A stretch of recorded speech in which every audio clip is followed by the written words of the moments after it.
check yourself out in the video, man. Oh yeah, yeah. You see yeah. the big difference? Yeah, yeah. See the jab is coming on really nice and It's everything. like a mental. It's like the same focus on that one. The fact that you're muscle memory. Versus me trying to do everything at the same time. All just come together. Exactly. Yeah, man. Yeah. We're gonna get you in the ring and spar. That's my favorite part.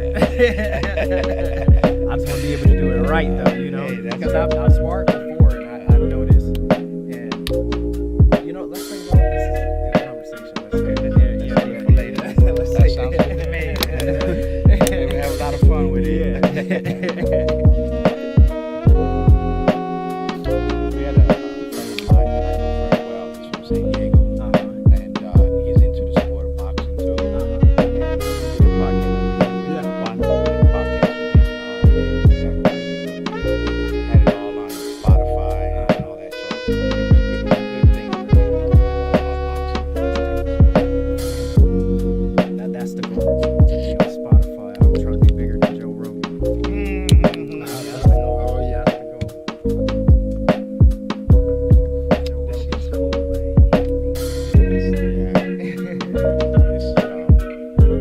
That was a one-time thing. A friend of mine started one,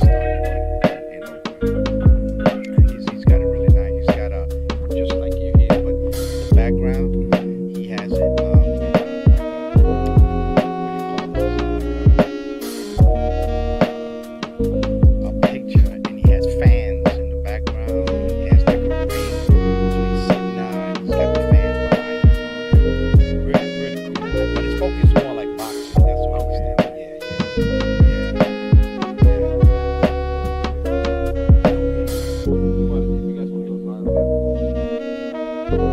you. You know what I have, man? I have this beautiful painting. It's about the size of this wall right here. I have a beautiful canvas painting of Benjamin Franklin. The dollar bill that his money I have right now. Manhattan. So I'll send you a picture. Okay. You know, because I got it back home. I still have it rolled out. I haven't even opened it to put it up on my wall. But when I go back home, I'm gonna open it with that picture and I'll send it to you. Okay. It is beautiful. That looks like this is you're talking about financing. Right. Boom. A picture of Benji. Solid right there, man.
Welcome to episode 2 of Lamor's More Fitness and Finance.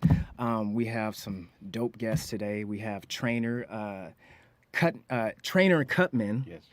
Ice Sanchez, and then we have lightweight ABO champion Frenchie. Yep. Okay, cool. So I met you guys in the gym and didn't know that you were as dope as you. Well, I did know because I seen the way you was hitting that bag. I was like, that's he looked like a superhero the way you just bam. I was like, okay, this dude, I can learn something from this guy right here. So yeah, He could have been the real Black Adam right here. oh really? Yeah, you should look into like being in a Marvel film or something maybe in the one day. future. Yeah, in the future, man. But yeah, it was a pleasure meeting you guys, and from there we've had this this cool relationship. And but I do want to kind of get to know both of you a little bit better, individually, and your backstory and how you guys connected, because those type of stories are always cool. It's always fate how it happens. But I guess tell me a little bit about yourself. And you're from France originally. Exactly. Okay, so kind of give me your background. Like, when did you come out here? Like, I mean, I come out here like in a different way that people expect. Because when I came here at first, was just for holiday. I was there like 5 years ago for vacation. And one of my friends tell me like, let's go, we're gonna do some pad with a guy, a trainer, he's gonna do some pad with. So I say, okay, let's go. We do it. And then he tell me like, but it's far away, that was in Lake Balboa. When you come in holiday, you don't go in the valley, So Right. I was in Hollywood. We say whatever, we go there, and then I meet a friend of Ice, Rudy, and he's a French Canadian. So because I'm French, we make connection. Ice was there, so we talk a little bit. But at this time, I know maybe 2 words of English, So I was just like people talk for me. right. But this year I have something, and I was ready. I was in holiday, and they tell me like, let's go, if you want to try to do a fight and everything. So were you already boxing before? Not Oh at no. all. So how long have you been fighting? 5 years. 5 years. Yeah. Okay. I start directly here, and I start directly by pro, So that's crazy. So you came here on a vacation. on You didn't even- you vacation, just- and they put me in the ring. Like after 1 month, I was in the ring with a former world Wait, champion. and wait. everything. Hold up. Rewind. So after 1 month of training, you was Yeah. already in the ring fighting. Oh no, they put me in the ring after 1 week just to test What? me. I think they want to see. I don't know, but maybe they want to see if I was like talking or acting. But me, it's a dream. So you tell me like you want to fight? Yeah, of course I want to fight. I'm in America. I'm gonna do it. You can be champion or something like that. You're not gonna impress me. Right. I have hands too, so I get beat at first. I'm not gonna lie, Right. but I show some art and some power. I think that's what they like. And then we start to do like what help us to be there today. Like about training and everything. But yeah, at first I wasn't at the plane at all. That was just. Wow. That's impressive. Like, because you don't hear that a lot, especially after that short of time, you're already in the ring boxing with people. But yeah, you're right. That's what it takes, heart. Yeah. Like, a lot of people think that it's just brute strength and all that stuff. No, it's mind, body, and soul at the end of the day. So were you part of that too? Yeah, I was training at it was called Watson Boxing Gym.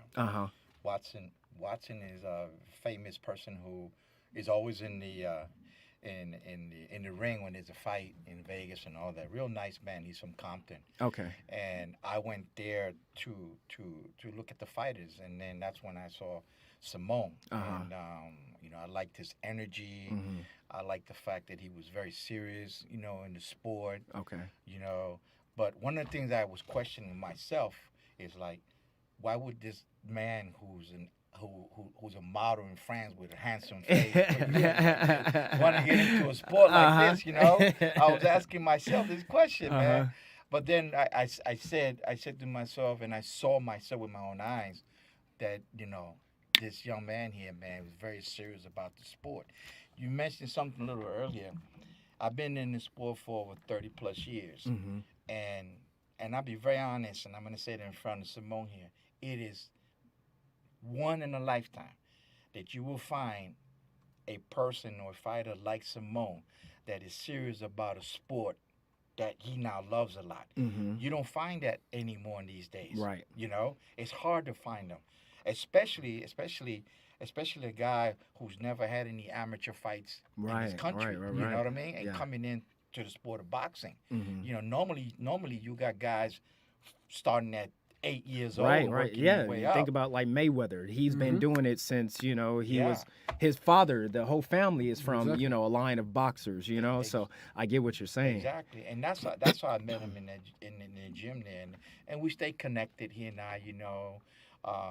When he went home back to France because of COVID, we would text each other, you know. He would send me films of him training. So we kept in touch, you know, after he went back because of the COVID-19, and then I go back home also. But that's where we generally met. He and I was at Watson Gym, you know. And I've seen him spar. He's absolutely right. I've seen him spar. Actually, he sparred against Gabe Rosado. Who is that?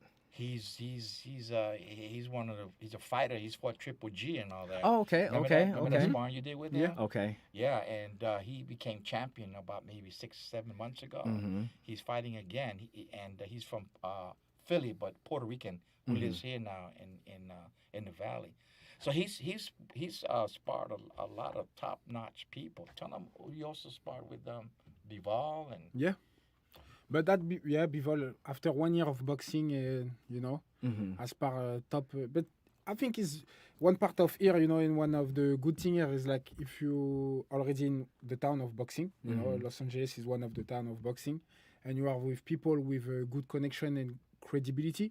When they say, listen, I have a guy, you know, they give you the opportunity to fight, because I know there's part of my hard work, but there's part two of the connection. You can be the best, and if you don't have nobody gonna put you in a ring with nobody. You know? So that was a mix of everything, but it's good, you know, because that helped me to. I get my experience from the sparring, because I don't have the fight for the experience. So when I go on the sparring, for me, it's like I do an amateur fight. I have to get experience. I have to win every round. Because if I lose a round, for me, it's not like I lose a round of sparring. It's like I lose a round of amateur pedigree that I don't have. So that's what is on my mentality. That's a good mindset to have. Yeah. So, and you brought up a good point, Ice. So, because when I first seen you, you remind me of your look. You remind me of that dude. He's a model and an actor and everything now. I went to jail, and it was a mug shot, and all the girls were like, "Oh my God!" And then he got famous from that. You reminded me of that guy. So what, like he said, what made you decide to go into a sport like boxing, where there is risk, you know, of you messing up that handsome face of yours, you know, like what really made you say, this is what I want to do? I mean, you know, there's passion. Like, since I was young, I wanted to be a fighter, you know, like boxing, MMA, whatever. I want to be a fighter. That's what I love, you know. So I do the job of modeling not because I want to, it's because I have the opportunity. So, of course, you take the opportunity, you know, I travel and everything. But I think when you do something that you like, when you want to do something and you didn't at least try it, I talk for me, you know, I feel ashamed about myself, you know, because I don't feel good. I want to be this guy and I never try. So I feel good, I feel bad. So even if the work I was doing is nice, I don't feel good about it. So when I have the occasion, you know, the opportunity to do it, I say, okay, let's do it, you know. At least if I get beat, it's okay. At least I try and I feel good about myself. But if I didn't try, you know, I feel ashamed. Like you wake up and you know you're not supposed to do what you want to do, and you feel a little bit like a coward because you didn't do. So I say, okay, I take my chance. And it's a passion, you know, like I have that face, but I don't care about that face. You know? I take care or don't take the fighting is your passion. That's what you. So what is it about fighting that you love? Because you said since a young, you know, it's pushing yourself, and you know, I love the warrior spirit. You know, I love that. When I was a kid, I wanted to be a, you know, warrior, but the back in the day, you know, you go with, you know, you go like this with a big knife or something like that. That's what I love. You know, that's why I love, like, measure yourself against another one. You know, like you have a good guy. You know, let's do it. We're gonna see. You know, how you are. I love that. And I understand, because that's why I like boxing and fighting too. It's not about beating anyone up. It's about pushing yourself, seeing how far of limits you can push yourself, how much you can grow, and how better you can become. So I understand exactly where you're coming from. And what got you into coaching? Well, I let me put my background. I'm originally from Puerto Rico. Okay. Puerto Rico. Yeah, Ooh. Puerto Rico. That's it. Bad Bunny. I'm originally from the island of Puerto Rico, and as you know, Puerto Rico is baseball, basketball, and boxing. Those are the three main sports on the island of Puerto Rico. And my father was a baseball player and also a trainer. He trained in Puerto Rico and all that. Actually, my dad grew up with Jose Torres, who was the first light heavyweight champion of the world, and Orlando Cepeda, who played with the San Francisco Giants. So they were friends growing up as little kids. And so what happened is that my dad, left Puerto Rico to go to New York, like most people, find economic reasons, blah blah blah, So he went to New York and he took Jose Torres with him, and I was back on the island watching boxing a lot, and so when he took Jose there, he was training him in New York, and my dad then took Jose to Mike Tyson's trainer, Gus D'Amato. He took it to Gus D'Amato because my dad saw talent in him. So he took him to Gus D'Amato, and of course the rest is history. Jose trained with him and became champion. And then my dad then sent me and said, to New York and brought the family there. And I started then training in New York City. And how I got into it is a story, man. I went to the gym with them, and the gym I went to first was Gleason. Okay. And a lot of people don't know this, or maybe they do, but Gleason Gym was first opened in the South Bronx. Then from there they went to Manhattan, and then from Manhattan they're in Brooklyn now. And after Gleason left Manhattan, this guy opened up a gym there called Times Square Gym. So my father was training at that gym called Times Square. And I remember one day I was with him, and we left the gym, and my dad, after that, how men are, they go to a bar and all that, right? I was like maybe 12 years old, and he tells me, okay, he says, mijo, espera aquí, por favor, wait here, please, So I'm waiting outside, and there's this huge glass, right? And I'm kind of someone just got thrown through the glass, or no. Oh, okay. No. I thought some crazy shit was about to happen. It didn't get that bad. But there's another time we saw some bottles being thrown at a fight I went to, man.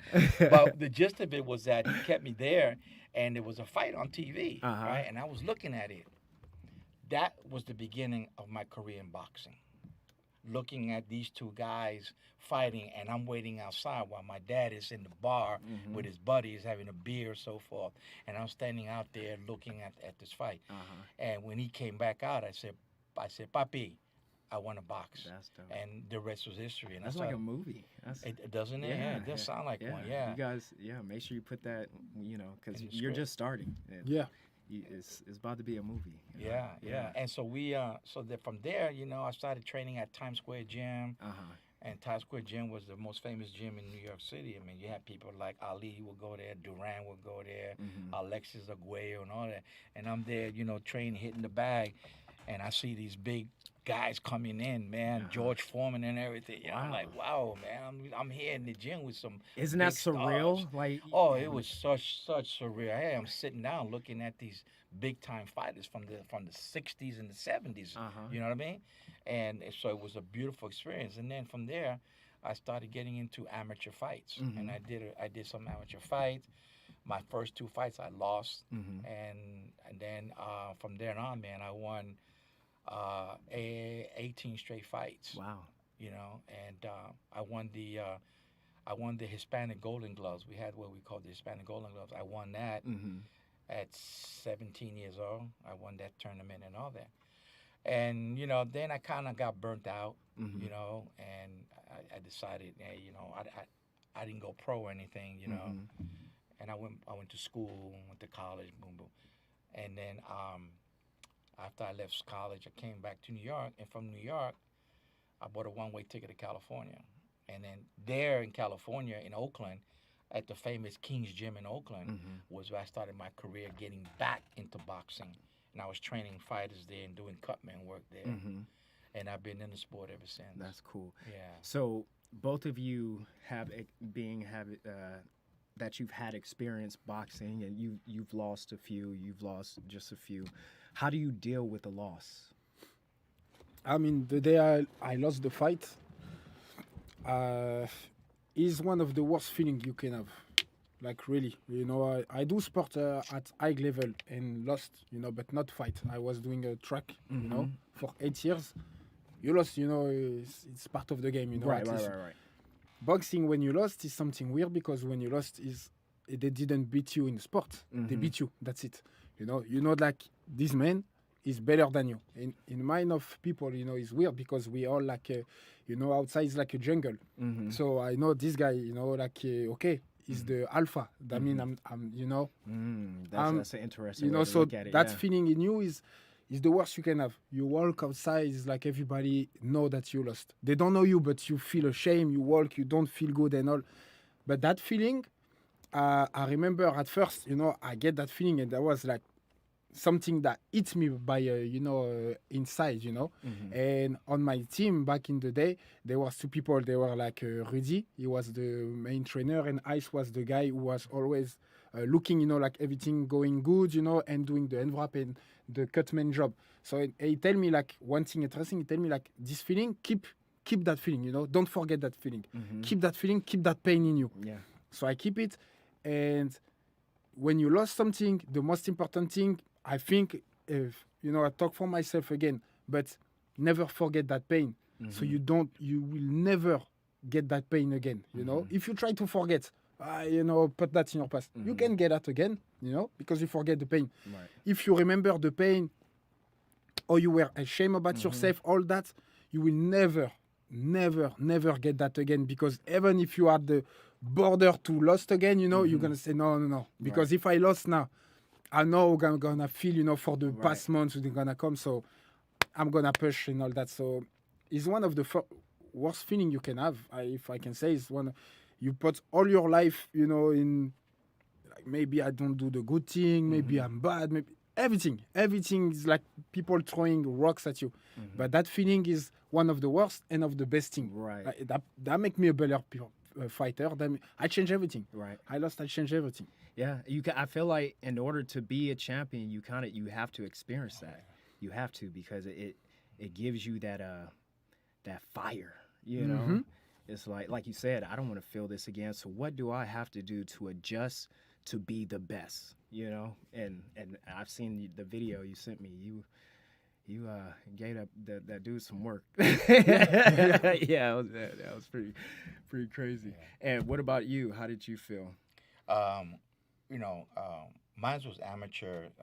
Frenchie was a pro, but there's no difference. A loss is a loss, And when I lost my first fight, I was kind of drawn back from it. I was asking myself, am I good enough for this? What is it I got to do? So I went into my second fight, and I lost that also. And at that moment, I said, you know what? Is it for me? And the good thing about it is that I have a father who drives that determination and dedication that he had, and he instilled that in me. He would say to me, he would say, "Mijo, a loss is a loss, but you're gonna come back. You're gonna come back much stronger. Look at it as a learning experience, and now you know what you have to do. You got to train. It's all about training and training and training." And man, I used to I told Frenchie, I used to get up at 5 in the morning, 4 in the morning, 5 in the morning, and I would be running up. Now imagine this. This is in New York. I'm running through the streets of New York City, from Spanish Harlem all the way to the South Bronx, every day, because of those two losses. And in the summer, in the spring, and also in the wintertime, I would be running. and then my pop would come pick me up and take me to the gym. So my energy went from probably 60, 70%, it went up to 100% Right. of training because I could not fathom losing another fight. You know what I mean? See, with us, with us, it's probably with anybody. Right. It could be anybody. It could be you. It could be someone, whatever. But I'm speaking for me. For me, it's a cultural thing. When Puerto Ricans fight, Puerto Ricans gotta win. Uh-huh. You know what I mean? I'm serious, man.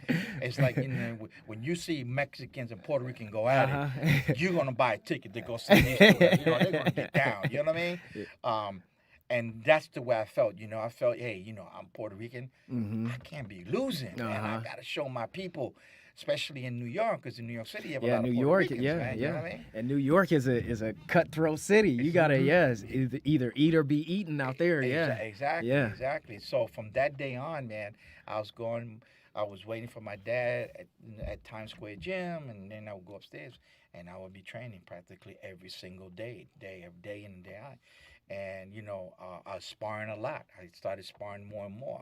I started sparring pros, to get better. And as Simone was saying, and then there, man, I started winning. I started winning straight, man. 18. That's impressive. 18 like straight, yeah. And so that's that dedication and desire. And you said something, and Simone did too. And let me tell you, it's not only from the mind; it's from here. Yeah. If you don't have the heart for this sport, don't even bother getting in there. Right. Because it's all about right in here in the heart, man. Is where you have to have that energy and that inspiration, man, to be in this particular sport. You know what I mean? But it was really hard for me when I lost those two fights. My mom tried to comfort me, but I said, no, it's not gonna work. Right. It's not gonna work, mommy.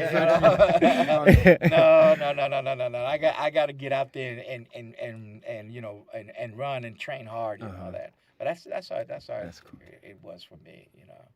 And to everyone listening to this can apply to anything in life. If you don't quit, that's period. Don't quit, because the universe is going to put you through things to see if this is what you really want, to see if you're built for it. And you just got to fight through it, and you'll always see the light at the end of the tunnel. Exactly. That's cool. So as far as like inspirations to you, like who are some of the fighters that you look up to?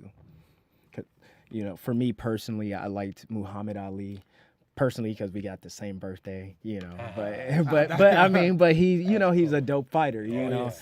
Muhammad Ali. I like Mayweather, of course. He's a very good strategic. His mental is always on point, when he's fighting.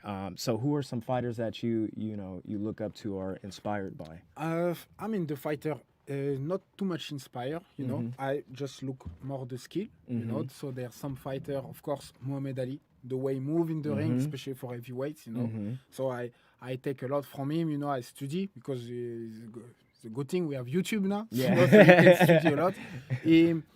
Like old fighter, Sugar Ray Leonard, Sugar Ray Robinson, for the movement, the way they fight, they punch, the jab of Larry Holmes, that's the type of guy I study, But for the inspiring, like really one guy that inspire me, this is not a fighter, it's my big brother. My big brother is the guy that inspire me.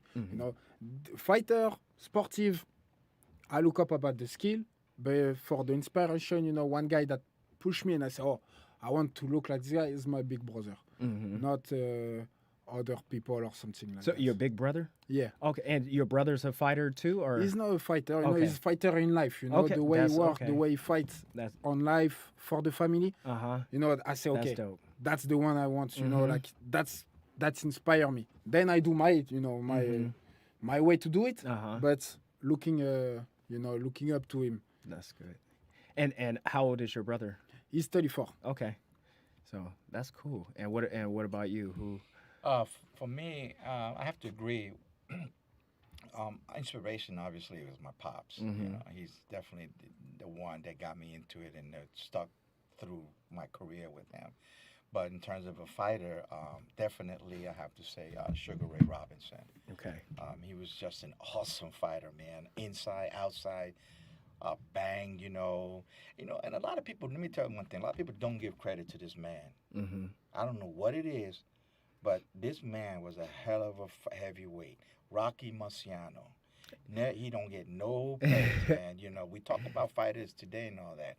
But Rocky Marciano was a hell of a heavyweight champion, man. And he came in late in the game He too, came in huh? late in the Yeah, he game. came late in the game Came late in the and was game. knocking Came late dudes in on the their back. Yeah. Yeah. But Sugar Ray Robinson was one of my favorite fighters back in the day as growing up. Of course, we all say Muhammad Ali. Mm-hmm. He was also he changed the sport. Right. To what it is today. Mm-hmm. But those are the two that I enjoy watching as a young man coming up and all that. By my pop inspiration. I tell you a quick story about Muhammad Ali. Mm-hmm. Back in the 70s, I went to a newspaper stand, and I bought one of those Life magazines, the original Life magazines. Mm-hmm.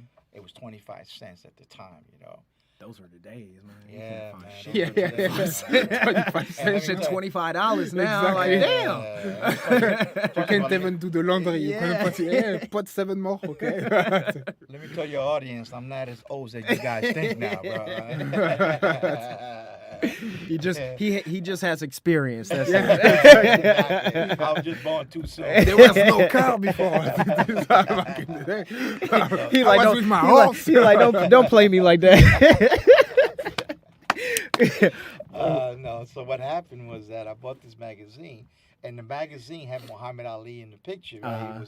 It was the magazine that when he had just got his license back, because he was standing there with his hands in his hips. Mm-hmm. So I bought the magazine, and we're still living in New York, and I heard that Ali was coming to Harlem. Mm-hmm. So I said, man, it's time for me to go there and meet him to get my magazine signed by him, right? So as I get there, man, the line was so long, I was like, no, I can't handle this. So, so I didn't go see it, right? But here's the thing. Persistence Yes. pays off at the end. Mm-hmm. Let the viewers know that persistence pays good dividends at the end. You don't give up, because this happened to me. I had the magazine with me all through my career. Even when I went back, when I went to college, I still had them. I carried it with me everywhere. I moved to Oakland. Mm-hmm. He came to Oakland in 1985. True story. He came to a bookstore in Oakland called Marcus Bookstore, first one of the African American bookstore in Oakland. And how many years after? 1985. Okay. It was 1985 that he came to Oakland. So I moved to Oakland in 1980. Okay. I moved to Oakland in 1980.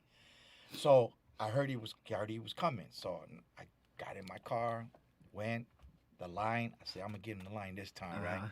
I got in the line. This man saw my magazine. He said, yo, man, hey, yo, I'll give you $100 for that. I said, nah, man, this is mine, man. So guess what? I got in. I sat down right next to Muhammad Ali. That's so cool. I showed him the magazine. And, he had that disease, right? And he, kid you not, he was looking at it. Shaking, just looking at it. He said, son, got a pen? Go get me a pen. He came. Finally, I got my book signed. Man. My magazine signed. I have that frame back home. Persistence, man. I know that feeling too. Just that feeling was man. crazy. That's a legend Yeah, right there. yeah. To get the Oh, signature, yes. Muhammad Ali. Come on. And then it was like a breath of fresh air. Like, Yeah, finally. Yeah, finally got that. Took the load off my shoulders, Right. man. I was like, God. Yeah. And man. That magazine is probably worth like $3,000. That's dope. Yeah. Yeah. Persistence and patience, man. Patience. Yeah. Yeah, because God will always find a way for you. I always say, man, God is good. Yeah, always. Yeah. Yeah. So, what are some of your goals? Going forth, in boxing, like what is it that you ultimately want to accomplish? Ultimately is to get, a world title. Mm-hmm. That's what I want. Fight for the world title, get that belt. Is the goal I want, After I get the belt, I will see what I want, but I want the belt, I want to to be able to say, like I was in the sport, Mm-hmm. I get the best title you can have. That's my main goal for boxing. Mm-hmm. My main goal is to get a world title. So if you had a choice right now, who would you want to fight? Who do you want to fight? If you have the choice, I think like everybody, Canelo Alvarez, because it's like you fight for the belt and then you win the lottery at the same time, So like everybody, like, I'm not gonna lie, that's him. And then after, in the light heavyweight, whatever, I don't have really a guy like I'm a big fan of, So I just want fight for a belt or something like that. But yes, if I have the choice, of course, Canelo Alvarez. That's the thing everybody wants, Like there's many reasons for that, of course. So what was the feeling that you felt when you won the ABO champion? It was a feeling of, like one step closer, one step closer, reconnaissance of my work, So that was just like the feeling of, okay, we did it. Now we already secured this, we can go to the other step, and just the thing that make you understand that, okay, we're on the good way. Especially doing this fight, we have like many peripety, with the team. So we have to change a lot of things. And when you change during a fight camp, it's kind of hard, in your mind and all that. So it was more about, I'm not a guy who celebrates. I don't celebrate. I will celebrate when I teach my goal. I don't do my goal, I don't celebrate. So I'm not the guy like, you're not going to see me with the belt after, like, let's go party. No, there's no Because you're party. like, it's more work to be done. Exactly. Yeah. I'm not like a... I'm the same way. And people be like, are you happy? I'm like, yeah, I'm happy. Yeah. But I know, like, it's the journey is not done yet. I'm not complete Exactly. of what I want to accomplish. But yeah, I understand exactly. Yeah, and I guess that's the mind of a champion, because when you celebrate too soon, you kind of get complacent, and then you think that, you don't train as hard, and you think you're, you get too cocky, and no, you got to always be hungry. And the fact that I've been to boxing, but it wasn't like, I want to go to boxing now, So I do this on the purpose for other things, So like for me, I do it. Is we have to know that is a sport you risk your life. So I put my life on the line for my people. So I do this work so my people can enjoy. I'm not here for enjoy. Me, I'm here to do my work. I do my thing. I attain the goal. When I have the goal, I don't know if I'm gonna, celebrate on everything. I want my people to celebrate. Yeah. I will be more happy if I see my mother driving in a Rolls Royce, putting dollar like this, and say, yeah, we did it. Yeah, I will be happy. I'm not gonna be happy if I do this. I want my people, they can celebrate. Me, I have to do the work. I was built for it, I can handle it. Let me do that. You guys have fun. That's what I want to do. Dope. Yeah, you're gonna go far. And because you're very humble too, and that's something very important to have in fighting, because as we've seen, like for example, what's his name, Adrian Broner? Yeah, he had promise, but he mentally he lost it. He didn't stay humble, he didn't stay hungry, and then you start to see him just go down. But yeah, you keep that mentality, and yeah, I'm excited for you, man. Thank you. So as far as being a fighter, like, what do you do to stay in shape? Because we all know it's a whole different type of routine from just basic bodybuilding and working out. Like, so what are your go-to exercises or things that you do to stay in shape and keep your endurance up and things like that? Running, a lot of running, of course. And then it's just like stay in the gym, stay active, boxing, because the thing is, with boxing, you cannot have too much muscle. That was my problem at first. I have too much muscle. So you have shape and you have boxing shape. It's two different things. It's why when you see like this champion in the ring, they don't look that muscular, like some guys, yes, but some, they look like normal men, but they're good. So it's just like doing the ring, a lot of shadow boxing, a lot of jump ropes, pad, we do the pad like, even now we don't have a date yet, so we do, we had the boxing gym 3 days a week, doing pads work, heavy bag, all that stuff, and then running. I run like 5 days a week. 5 days because a week I love. Okay. Because I love running. So how far do you run? How many miles? I like 8 miles a day. Damn. Yeah. Yeah. Well, that comes from the I'm running for 8 minutes, and I'll be like, all right, let me call a lift back home. No, but yeah, no. See, I need to start running more too. I love to jump rope. I'll jump rope my ass off, but Yeah. running, I need to. I don't know if it's because I'm flat-footed too, so it's like I need to. You were telling me when I was training the other day when I was going around the ring. Yeah. He was like, jump on your toes, jump on your toes. And I was like, I'm trying. But yeah, that's wow. So 8 miles, 5 days a week. Yeah. That's dope. So how long did it take you to get there? Cause It's like 50, 55 minutes. that's But it's when you get used to it, you know. Uh-huh. At first you do it, you don't like. And if you don't like run, try, you know, especially with what you do is good, you know, for the brain. I heard it's therapeutic too. Like Yeah, when you're exactly. running, it's like a runner's high too. Like you You clean your mind, you can think, you know, you on yourself. You know, Okay. you on your bubble is good, you know, it's like a therapy. Even you feel bad, something, okay, I'm gonna running. You clean yourself, you get back, you good. Yeah. I'm gonna try to run with you. I may just last 8 minutes, but you know, hey, you gotta start Maybe somewhere. 8 good right? minutes, let's Yeah, go. I'm making Yeah. a good 8 minutes. Gotta start somewhere. So in order to be able to run 8 miles, what do you eat? Like, Actually, you know, I don't look too much what I eat. Of course, you know, like junk food, fast food, and all that. I put that, you know, on side. I do it when I want to enjoy, but it's more about the time you eat. Like me, usually I eat 1 meals a day, sometimes 2, but I don't eat after 6 usually. You know, Okay. when I want to have fun or celebrate a thing, yes, I'm gonna eat. But on the normal week after 6 o'clock, Yeah. I don't eat. And when you eat late, you know, just like vegetables, something like that.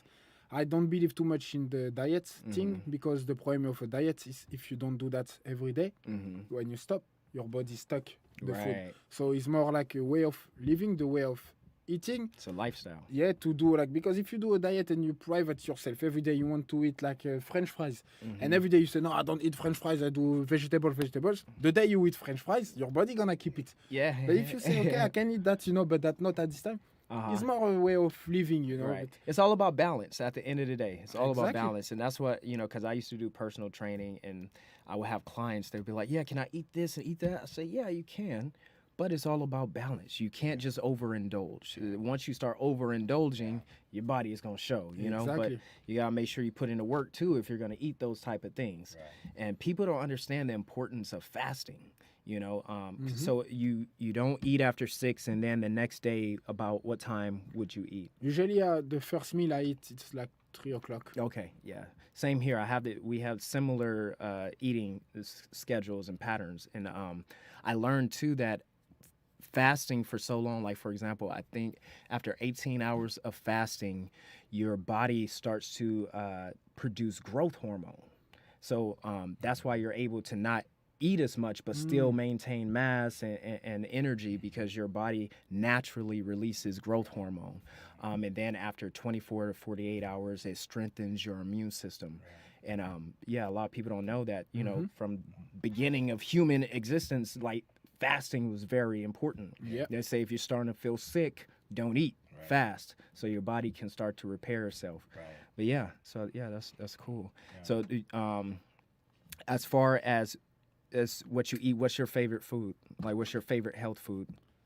Health food, I don't know if I have a favorite for health No, food. You no, know, I no, have but- for the junk food, you know. But for health food, you know, I eat because I have to eat. But junk food is pizza. You told me about pizza, you know. So I just okay. eat the health because I got to. But if we talking about junk food, I like pizza, French fries, yeah. all that shit. Yeah. No, because health food, you know, I avocado, you know, Uh-huh. salad, all that stuff. You know, I'm a good cooker, so I make Uh-huh. good food, but I don't have a favorite. You know, I just make some meal. I have a favorite for junk food. You know, Okay. So what's your favorite thing to cook then?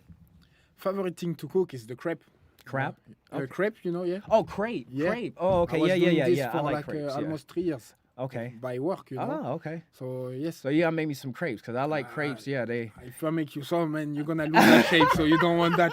I'm telling you, you don't And want see that. me You don't next want time to I'll taste be it. like, these crepes are too good. Belly all the Exactly. way out here on my knees and shit. Yeah, you don't want to try that. I'm telling you. That's dope. So what's your favorite thing to eat? I try to eat in moderation. Mhm. I mean, for me, I like I like Mexican food, Mhm. but again, only in moderation. And I try not to eat. I try not to eat a lot. In one day. Um, I sometimes have a little breakfast in the morning. Mhm. If it's breakfast, I like to. I go to a place actually. Sometimes I go to a place in L.A. Mhm. which is called Craig's Cafe. Craig's Kings. I'm sorry. King's Cafe. Yeah. Okay. And I go there because I like their what do you call it? The avocado sandwich. So I have me sometimes avocado sandwich with a cup of coffee and orange juice. Mhm. So I kind of balance my meal out. Mhm. I like Thai food. Mhm. I love Thai food. What's a really good Puerto Rican dish?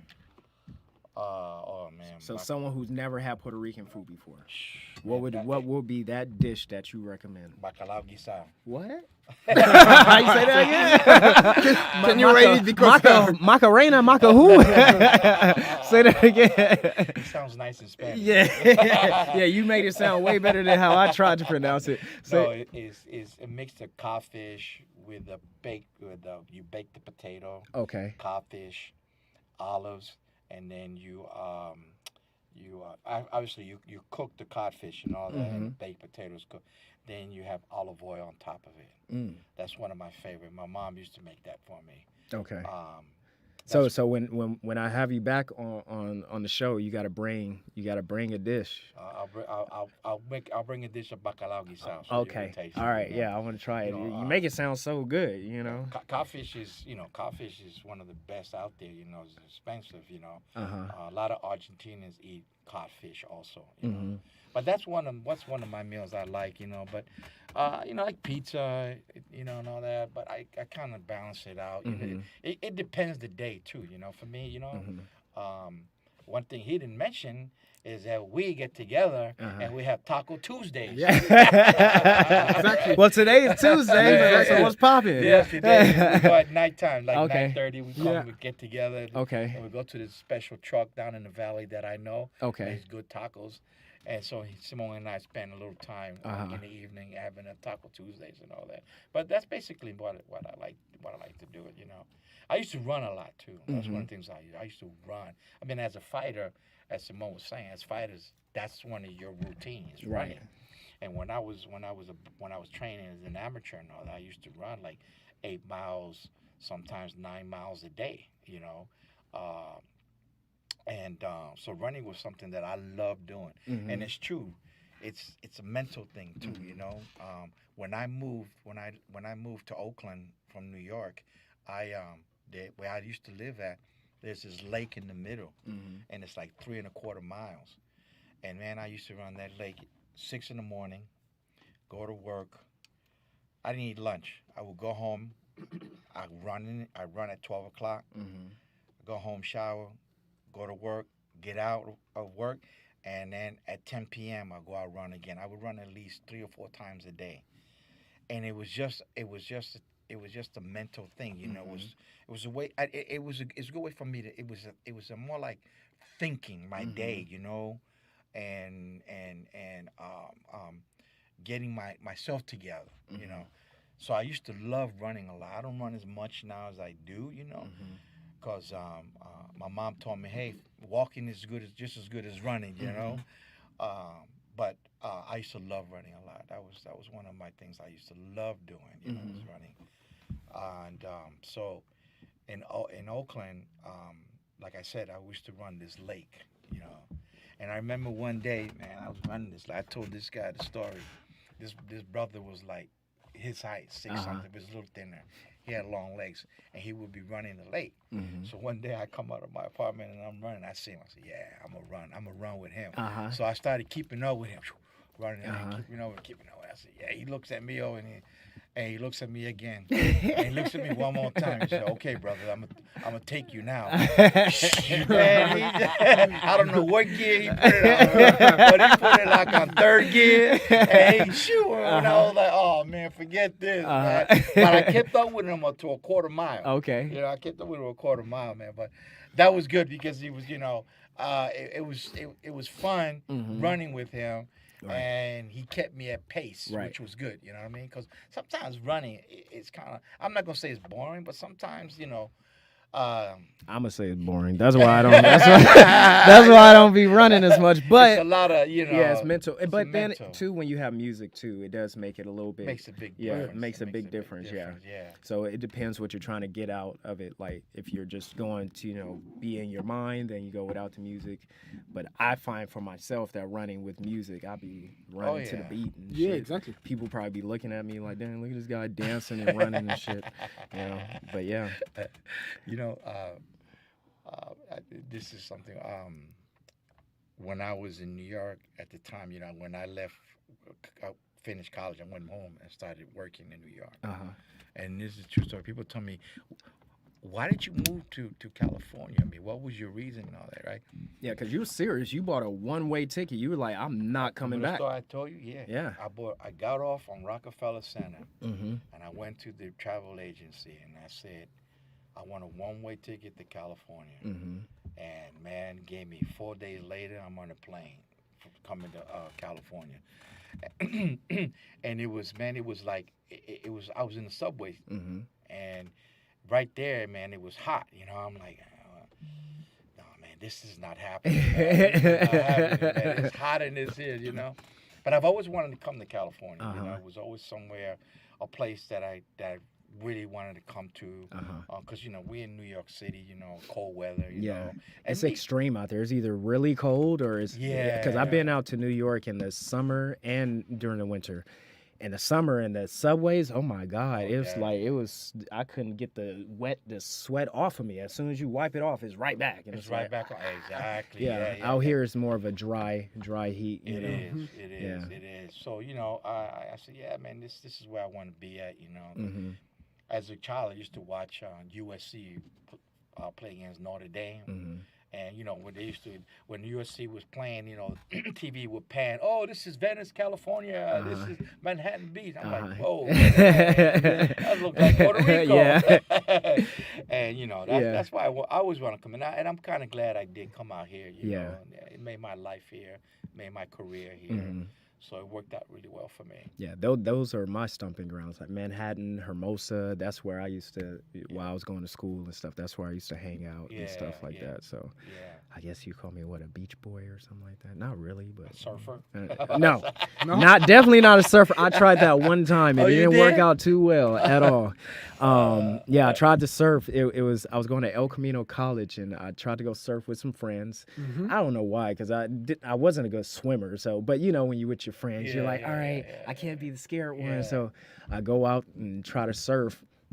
How it has the cord that's connected to your legs so the surfboard don't get lost? Yeah. Some wave hit me, and I was tumbled under, and it was, instead of me thinking I was gonna look cool, the lifeguard had to come and say, it got crazy. Yeah, they had to come and save me. Yeah. But I laughed about it afterwards. But since then, never again. No, I'm good. I'm not a surfer. Yeah. I tried to skateboard. Look, I'm gonna leave that to. Yeah. You know how to skateboard or anything? Yeah. Oh, see? Yeah. I'll leave that to you then. Yeah, really. That's not me, man. No skateboarding, no ice skating either. Yeah. Oh, I tried ice skating before. You did? Yeah. That's No, yeah. can't do it, man. Recently though, I tried to roller skate and that didn't work out too well. Yeah? Yeah. The worst It's like if you haven't Not too done much it, right now. yeah. I'm just gonna stay on my feet. That's it. So as far as like, what advice would you give to somebody who wants to become a fighter, who has no experience, who is watching a fight and like, man, I want to do that, but don't know where to start? Like, what advice would you give them? The only advice is like, go to a gym. Go to a gym, start just seeing people to train, and just be humble, because some people sometimes, and it's good to be humble for you, and don't get too much expectation at first, because sometimes people, I talk about them and they, yeah, but my nose is a gym, it's not, you're not going to a jungle. Yeah. People don't gonna try to eat you. It's a human being. Everybody is normal and all that. But just be ready to be humble. Don't think because you're strong, you're gonna be the stronger. Yeah. You're gonna have a skinny guy. He may whoop you're your gonna, ass. Yeah, you're gonna be strong. You're gonna have like, good cardio and everything. Just like be humble. Go to the gym. Try yourself.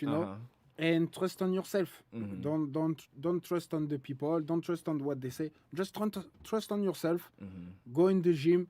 Be dedicated, and you can make it. Right. There's no. Sometimes people talk about the age. Look, the heavyweight champion in the UFC, Francis Ngannou. He started at 30 years old. He started fighting at 30? He started fighting at 30 years old. And he was killing for a minute. Yeah. Yeah, he just got beat by wait. No. No. He's Oh, yeah. been I'm thinking about the other guy who got kicked in the head recently. Kamaru Usman. Yeah, I was Yeah. thinking about him. The one you're talking about, he's freaking Yeah. huge. He's a monster. Yeah. And he start, Yeah. late. And he explained, you just trust on yourself, Yeah. Yeah, but he's also built like freaking superhuman. Like, Of course he is. Have you seen him? Like, he's an Exactly. anomaly. He's not a regular person. Yeah, So, he's not human. yeah, like I would hope he's not gonna lose. Look at him. He's built like a fucking Marvel superhero. But yeah, you're right though. Yeah. Yeah, it's just that, like if you put the trust on yourself, and I think it's the same thing for everything you do in your life, when you do something different than people, you're always gonna have people that gonna try to put you back in a way, and some people is like because they're scared for you, or some people is because they're jealous. Yeah. They know they don't have the heart to do it. Exactly, so, they want yeah. to do it, but they don't have the heart, so they don't want you to succeed at this. So they're gonna try to keep you on the same place. So just trust on yourself, Right. And I think if you do everything you try, if you think everything you are capable of do it, even if you didn't make it, at least you try it. Right. You're never gonna feel bad about yourself. But if you don't try it because you listen to someone, nobody is in your shoes. Right. Even if somebody is like 50, 55 years old, he say you want to start boxing, and somebody say, yeah, you're too late, you're too old, and this guy feel like he can do it. Hey, do it. Right. If you do it, you're gonna have some people that are gonna say like, I always trust on him, Right. And I always believed Yeah, in you. exactly, No, you you know? didn't. What are you Yeah, talking about? you know? You told me not to. Like, So- get out of here. Like, yeah, it's funny. Everybody wants to be in your corner when you're winning. Right? Yeah, exactly. Yeah. Yeah, but yeah, you're right. It's all mental at the end of the day. Like the brain is a magical organ. It can do so much. Yeah. And, we've seen it throughout history. Oh, You yeah. know. Oh yeah. Even think about Rocky. What you were saying, Rocky Marci. How you say his last? Marciano. Marciano. He came in late in the game, and like you said, it's not typical for you to be a older boxer coming in late. Like you have to start, while you're young or be Exactly. in the Olympics and stuff like that. But as long as you have the mental and you believe in yourself, that's what you need also, the self-belief, because, you can want to do something, but if you don't believe it, Right. it's not going to No. happen. No. And, that applies for anything in life. If you don't believe it, you will not achieve it. And No. that's facts. Yeah. And The thing too is in this sport is don't live with regrets, yes. because one of the things with me is people ask me, back home, hey, Ice man, you should have been you should have went pro and all that, and I regret it. I look back and I regret for not even taking an opportunity, at least try to be a professional fighter. So, I look back on that, man, and I regret not doing it. So if there's a passion that you like, go for it. Right. Like you said, Simone, you don't want to look back like I'm now looking back and saying, man, I coulda, shoulda, woulda. You don't. You got in anything that you do in your life, you have to take a chance. Yes. Take a chance at it, because you might succeed in it. You never know. Only God knows. You just got to succeed in it and try the best you can to get to that level you want to do. just like Simon was just saying, I've been listening to him because some of the things he's saying he hasn't told me. But I'm glad we're in this podcast because now I'm learning a lot more Now about I'm in it. trouble for the count. Thanks, man. Thank you. You know what I'm saying? We're gonna have you do some extra training and workouts. Like, don't keep anything from me. Have you do some bear crawls across the ring and stuff. No, and one of the things when he's talking about trying to get somebody into the sport, you know, one of the most important things is the connection that you have with the people around you. You gotta have a team that's going to be there for the fighter. Right. You know, the fighter is the person in that circle, and I don't care if it's Simone or you or whatever. My job as a trainer, cut man, and advising a friend is to look out for his interests. Yes. That he feels comfortable being around me, right? Because there's a trust base between he has and I have, you, Lamar, and I have as a trainer, as a cutman, whatever it is. And that's important. If you don't have a team around you to get to where you want to go, like Simone says he wants to be a world champion, you gotta have a team that's going to support you and be with you and that's believe in you. You know what I mean? Because if you don't have that in your team, I don't care how far Simone want to go. You know, because it's gonna mess with his mind that, oh man, I don't gotta, Ice or George or whatever, man. They're not there. They're not focused with me, and that's not good for a fighter. Right. Because what happens is you start to have some kind of self-doubt, like unconsciously. Exactly, You're like, dang, do they really think I'm that good? Do they really fuck with me? Like, what's going on? Exactly. Like, you know? Yeah, so it's important. I've done many fights as a cutman. I've done many fights as a cutman. And one of the things as a cutman you have to do is you got to give that fighter one more round. You know, you got to protect that fighter. See, a lot of people don't realize how important the cutman is in the corner as well. The cutman is the one that's going to make sure you get that one more round. You're right. You see, I have to treat the fighter as not only as the person that hired me to be in his corner, but I got to treat him also like, I want to say like my child. Right. You know what I mean? Yeah, because you got to make sure he's okay. Like, you know, Yeah, you know, I mean, you got to make him feel at home. You got to make him feel, you know, I did a fight, and the guy was cut. He was cut here, he was cut below the eye, and he was cut here. Your cut below the eye, it's not as important because the blood is going this way. Okay. But if you cut on the eyelid, It can go area, into the the eye eye, and right, mess so up that, your vision. And all. exactly, it mess up your vision and all that. So that right there is what you need to work on more than OVA. You still got to protect this, but you got to work on this one here.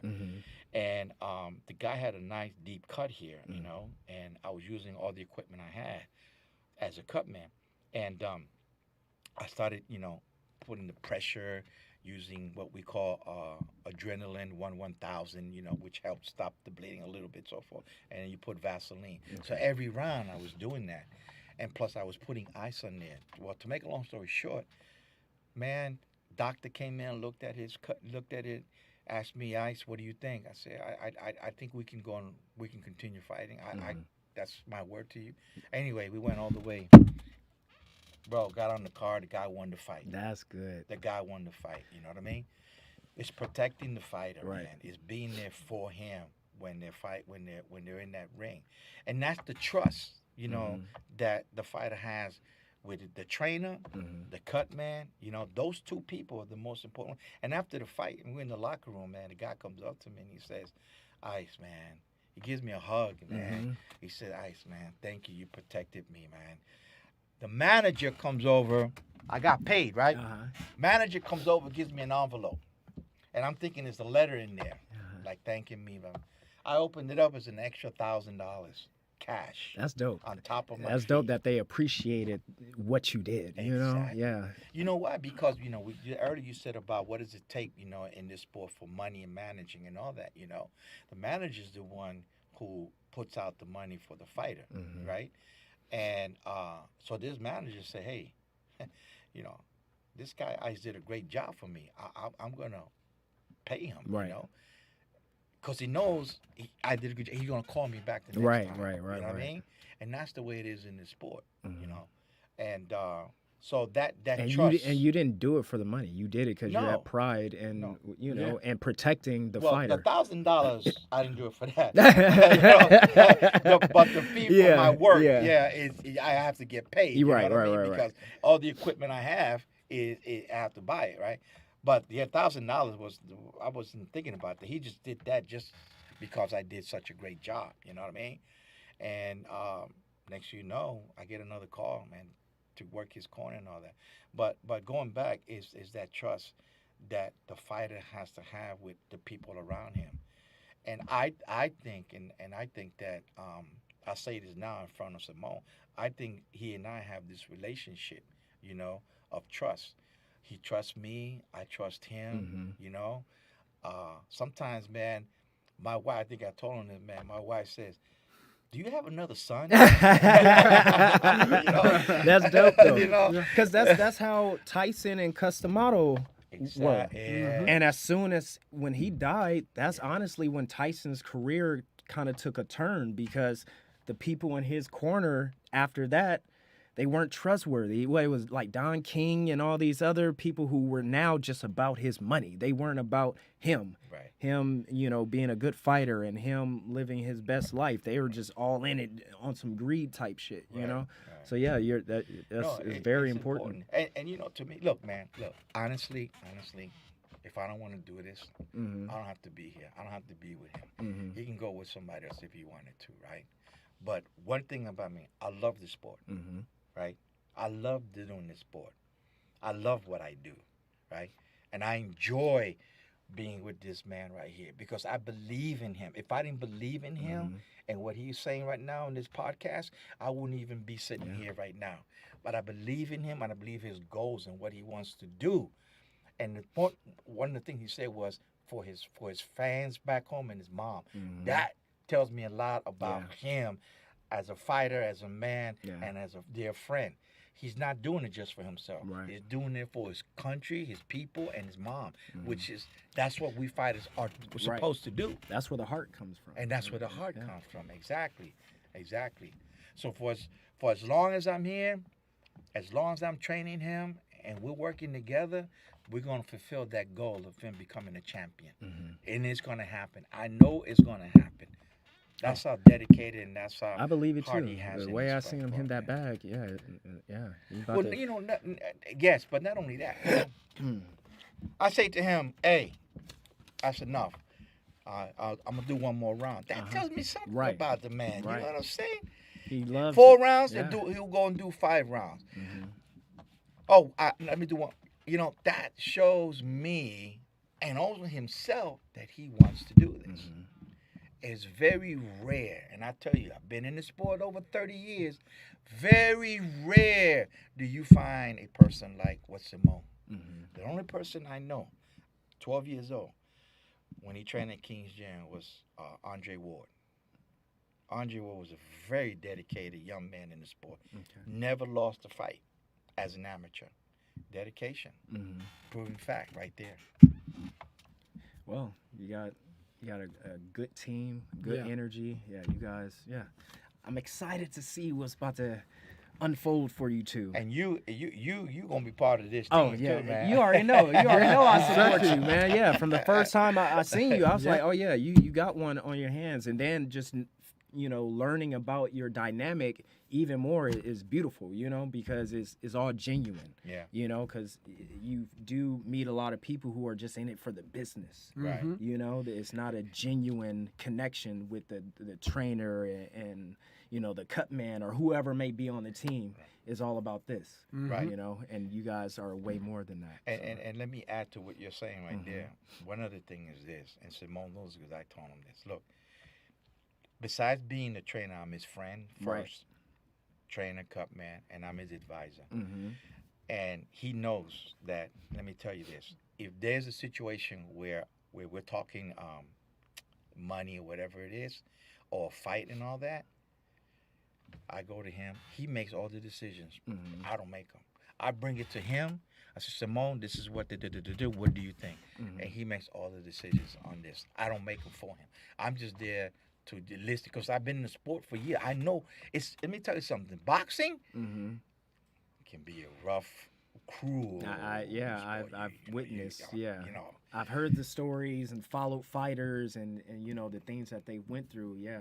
So it's very important to have family Yeah. in your corner. You know, most of all. Yeah, you know, because as a unit, no one can fuck with you guys. Nah, Yeah. If nah. you guys stay connected. Yeah. Nah.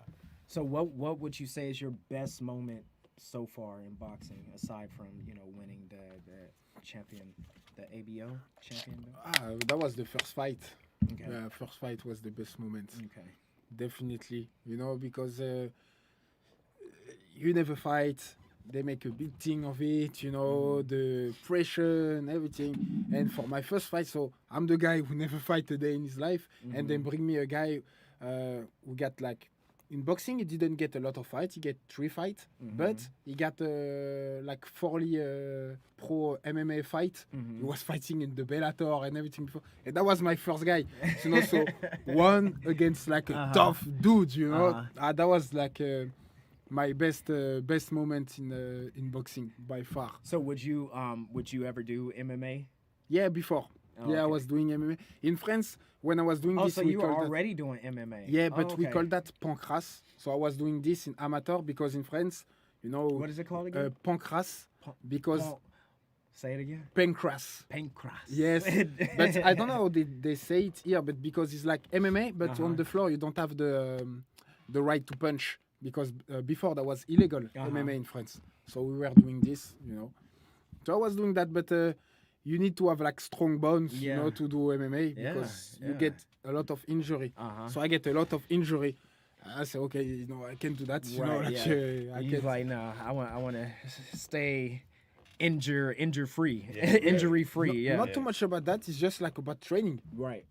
You do training 3 weeks, then you have 1 week off because your legs is not working. Yeah. Then you get back. Then this bones is, it's like all the time you have one bones that takes something. So you say, okay, if your body is not built for it, Right.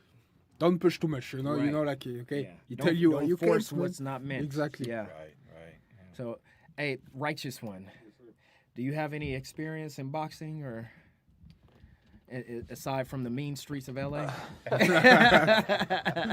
Yeah, I stopped fighting on the streets, so I'm undefeated. So I stopped. I seen Mike Tyson get beat up, so I was like, I'm cool. Yeah, actually, I used to fight a lot as a kid, growing up out here in LA. So my dad actually put me and my older brother in boxing. And then I realized I don't like fighting. Up until I actually started fighting in a boxing ring, I was like, I like fighting, But it's something to somebody hitting you back with a purpose. That's why I asked you earlier if you ever fought somebody like with money on the line.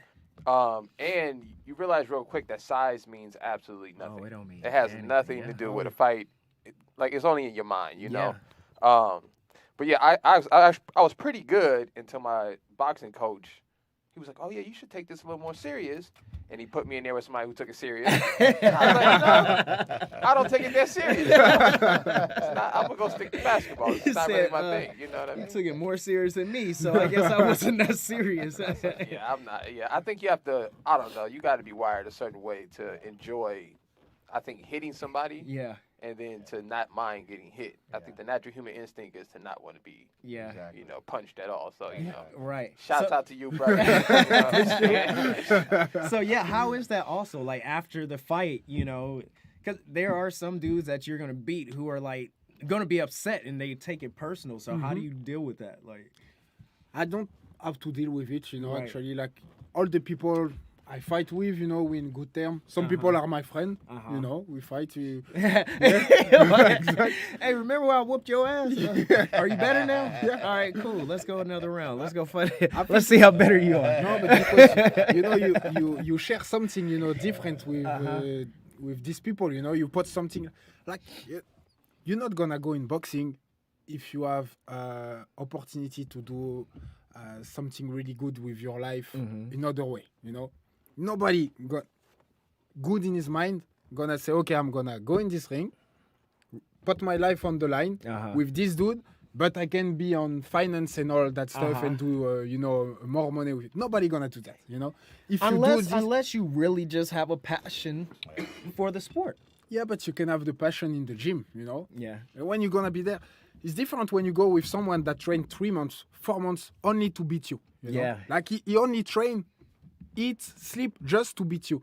So when you go in the ring with someone like that, there's something behind that. Yeah. So some people are not like me, but most of us, when you do this and you fight with the guy after, there's a lot of respect, because he risk everything for something Right. else. You do the same. So when he's finished, when you see people hug, it's not because you like that, it's because that's it, that's finished. Yeah. So like the pressure and everything, like, man, we did it, Yeah. like. So it's part of you respect the warrior, Right. You go in, he put everything, I put everything, fight is finished, I respect you, you respect me. You're not gonna be the best friend on every fight, Right. but at least you have the respect of the guy, he respect you. And some guys don't have the respect, so Right. okay, rematch. It makes the fight even better. Like, exactly, okay. now you're gonna respect me, Say my name. That'd be a hell of a fight. You in a fight, someone's like, "Say my name," punch you in the face. Do you guys like talk too while you're in the ring, like fighting each other? Like, do you say shit to get in their head, like, Some guys did, "Hey, yeah. fuck your mom," or like Yeah. just say some crazy shit? Yeah, Like, you have some guy that do that. Oh, yeah. really? Oh, yeah, I know one guy do that a lot, and he's good at it, He's really good. He just want to make you out of your character, Right, to get get you out of mad char- and try right. to, and then you're gonna you get lose you. focus, and now Exactly. you get beat up. Yeah, I think that's what happened with Tyson and Holyfield. Tyson was like, I swear he was like whispering stuff in his ear while he was headbutting him. Or Yeah. Tyson with Holyfield. Yeah, and then Tyson just, he lost it. I have a question. Yeah. I always think this is interesting. How do you get yourself mentally prepared right before the bell ring? Like, what's going through your head? At first, like for every fight is weird because Wait. Yeah. Start from here. When you walk into the ring, yeah, what's going on in your mind until you get in the ring and the stare down? Break it down. it's more like when you walk into the ring, that's it. You're ready. When you start to walk, that's it. You're ready for everything. You're ready for fight. You just think about the fight. Do you feel like a gladiator? You feel like it. Uh-huh. The thing is just like 5 minutes before walking. 5 minutes before walking, you think of every possibility for you to not fight. Oh yeah, because you're just like, why am I doing that? And sometimes you hear the guy, warm him up, and you hear the pa pa pa pa, and you're just like, why? Why am I gonna? Why? I feel good. What's wrong my with life. me? Exactly. Why you do I just want like, to pulverize people? and then you put something, like you have to fight yourself, and when you win the fight yourself, when you go in, that's it, Put yourself, you're ready for it, and it's like, but he helped me, like my last fight, he helped me because I didn't fight for 2 years because of the COVID, so I have a lot of doubts, in my mind, and he helped me, and now I always think about that. He tell me like one thing simple. He tell me like, listen, you win, you lose, that's part of the life, but do everything you can to be proud of yourself, So I did that for my last fight, and that's weird because that's the fight I have the less pressure when I go in, because I was just like, you know what, I give 200% of myself. He beat me. You're the better man. I can do whatever, but I'm gonna be proud of myself, whatever happened, and that was my best performance so far. But it's more like it's a fight with yourself, because 5 minutes before, like, a lot of things, go in your mind to go away. Like, you like, maybe I can do like I twist my ankle. Like, oh, guys, I can't Let me fight. fake an injury. Oh, no, well, I was about to beat him. So, yeah. Yeah, It's a but the fight with warrior yourself. in you won't let you do that though, because especially after taking the first loss that you've ever taken. Yep. And so here's a question, because I remember the first time I sparred, and when I got punched in the face for the first time, and I started bleeding, I'm like, oh, what the hell is it? Look, I didn't even know I was bleeding when I got punched because I was so like into it, and I sat down and my nose was leaking. And I'm like, oh shit. And so it made me like, next time I spar with him, I'm about to whoop his ass. Like, that's what it made me feel like. So when you did have like that first loss, why do you think that happened? The first loss? Yeah. I think mentally I wasn't prepared like I need to be, and maybe we take this guy when I wasn't ready, for the fight, because a lot of people talk about like maybe but I saw that fight, you won that fight.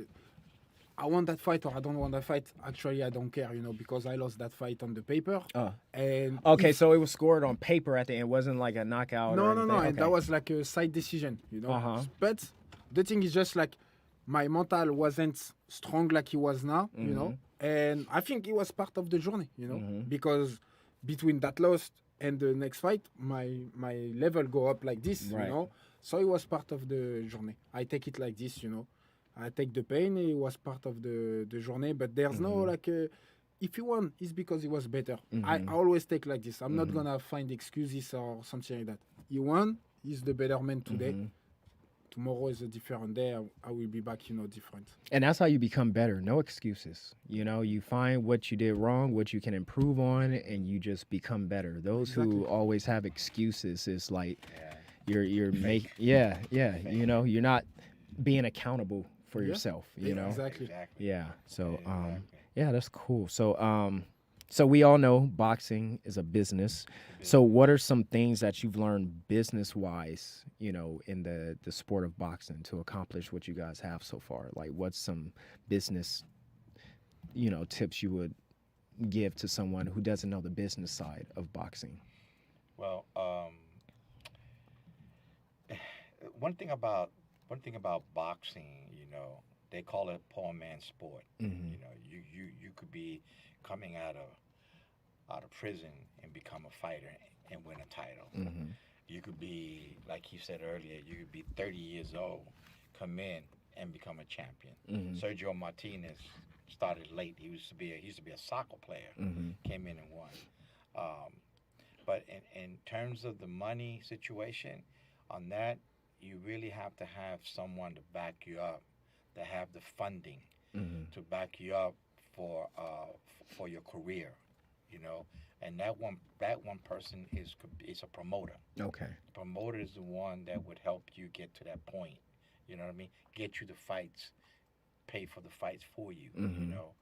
Um, that's part of the business end of it. Mhm. But then at the same time, you wanna find from a promoter that also, like I said earlier, that's willing to work with us. Not be a promoter like a Don King, Mhm. you Yeah. know, and say, and then all of a sudden he takes 20% of your purse, That's so crazy. and then you stay with only. See, one thing about it, if you look at it, it's they look at it as they usually say you're fighting for free Mhm. because if you're not making $1 million at that level, right, and you're making 10 grand, let's say for a fight, right, like an A-rounder is usually about 10. Right? Okay. Usually about 10. So from there, comes out taxes, right? And then from there comes out fees for your trainer, Mhm. right? From there comes out fees for your cut man. From there comes out fees also for if you have the promoter, Mhm. and then whatever's left over, the fighter gets. So the fighter can end up with probably maybe $4,000 from that 10 Mhm. because of the deductions that have to come out. But that's what the part of the business is like until you get that one fight, like you said, say Canelo, but then that's to be a big fight. But before you get to that level of Canelo, we have to at least come there with at least 15-1 record, a couple of knockouts and so forth, or get in the top rank, which we're hoping to get a fight at top rank PBC, Once you get to that, then, Simone will be really recognized, and then we can then say, hey, we're training, we're sitting back.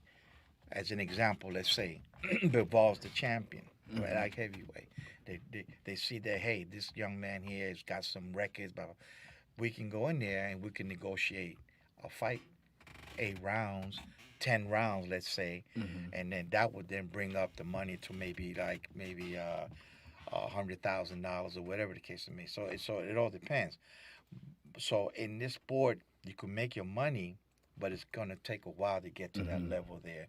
and it's all about being patient Right. to get to that level Right. of making 100,000, 200,000, whatever it is may be. You know what I mean? Mhm. But one thing that I don't like is I particularly don't like managers Mhm. because managers they like to take like 32%. Yeah. You Wow. know? 32%. 32%. That's the legal. Really? Yes. Why so much in boxing? It's just Because I know, legal. like for example, in Hollywood and stuff, like it's what, like 15 or 20% or something like that. But Yeah. 30. 30, 32, yeah. But the thing is this. Now, if it's a manager, see, let's put it in a scenario. Okay. You're a manager, okay? And you like Simone, you like what he's all about. Okay. And you come to me and you say, hey, Ice, I like to sign Simone, blah, blah, blah. And we sit down and we talk, right? And say, okay, how many fights we want to do, okay? Mhm. And then me and Simone sit down and say, me, Simone, how many fights you think we should do with this guy, Simone tells me, let's do 4 fights for the year, right? Mhm. So we tell the manager we do 4 fights for the year. How much is he's gonna make, your responsibility, blah blah blah. And then he comes out and I say to him, well, what's your fee? Mhm. If he says 32%, I'm out the door. Yeah. I would be too. Like, I'm out I'm the the door. one in the ring, not you. I'm like, out the door. shit. You know what I mean? Yeah. And Simone would trust me and Yeah. say, let's go out, Ice, Yeah. Ice, let's leave it. Now here's where the negotiations come in. 32% is not really written in stone. I can come out and say, hey, let's start with 15%, Mhm. and 15%, and then from there we can come back after his 4 fights, sit down again and renegotiate the contract. Mhm. You know what I mean? That's my style. If he doesn't want to do 15%, we're out the door. Right. That you're right, because he's taking most of his money. Yeah. Right. Because he's got to pay me, he's got to pay this person, and so Yeah. forth. Right. But that's the scenario of how boxing is. What I would rather do for us instead of a manager is get the promoter, Mhm. and then I could negotiate with the promoter, and have it like maybe 10%. If you still want to sign with Simone, let's do 10%. But I don't want to deal with managers. Yeah. That's why Canelo don't have a manager. He used to have Golden Boy. Then Canelo left, and now he's his own boss. Mhm. He's independent. Yeah. And that's what I think for him is to be independent. Yeah. You know what I mean? And I was looking at a podcast the other day, and Steve Harvey was on there, and he was talking about that, about how he doesn't have he used to, but like you're saying, like the manager's taking this and everyone's taking this, and he was like, dude, he cut the manager out and he does everything himself. He has the lawyer, to look over all the legal stuff, that he don't understand, to make sure he's not getting, taken advantage of. Correct. But yeah, I think that's where people are getting hip and smart to the predatory ways of some of these management companies and how they work. I mean, look at this. It's happening in the hip hop world. Mm-hmm. These young brothers, they're independent. They're not going with these large record companies anymore. Sony or whatever. They just have their own independent. They want to be their own boss. They want to make their own decisions. They want to cut their own music. And so the same thing here. We don't need no manager. Right. We just need a promoters to get us to fight, and that's what we want. And the promoter is like more like the marketer. That's what, right? Yeah, he's the one that will go out and say, Ice, there's a fight December 17th. For example, there's a fight December 17th in Stockton, California. I know the promoter there. Maybe there, the promoter we have will say, okay, let's do this fight, and how much it's going to cost, so that Simone can be on the A side. See, in this sport, you're either the A side or the B side. Mm-hmm. You know what? You know how that works? Okay, Explain. let me explain. Sorry. It's all right. When Canelo fights, Canelo's the A side. This guy's the B side fighter, right? So, for example, if we're fighting in December, of course, I would want Simone to be the A side person, which means that we have to put the money up for the B side. So Okay. we go get a B side fighter, Okay. for him to fight and for him to win. Mm. See, that's the way it works, right? But But let's say, for example, we talked about this, him and I. But let's say, for example, it's a fight with Bival, light heavyweight, right, champion of the world, and he wants to fight Simone. Now that's a different story. We wouldn't mind being the B side if we're gonna get $1 million. Right, You right, see- right. You see the difference there? Yeah. Simone would take the fight. You know what I mean? But that's generally how it works. You have an A side fighter and you have a B side fighter. And so when we fight in December, hopefully, and we have a promoter, we will make sure the promoter pays for the fight so Simone can be the A side fighter. You see? Okay. And that's how generally that's how it works in the sport Okay. here. You know, unless again, you know, it's a big name, then you know we'll take the B side. You know, just pay us a lot of money. You know, pay us a lot of money for this fight. You know, we're not just gonna go in there and pay Simone $20,000 knowing we're gonna fight a light heavyweight champion of the world. Nah, it's not gonna happen. But sometimes though, here's sometimes that I find. I had a young man back in the Bay Area, right? I got a call from a promoter, and the promoter says, "Ice, I'm looking for a welterweight, right?"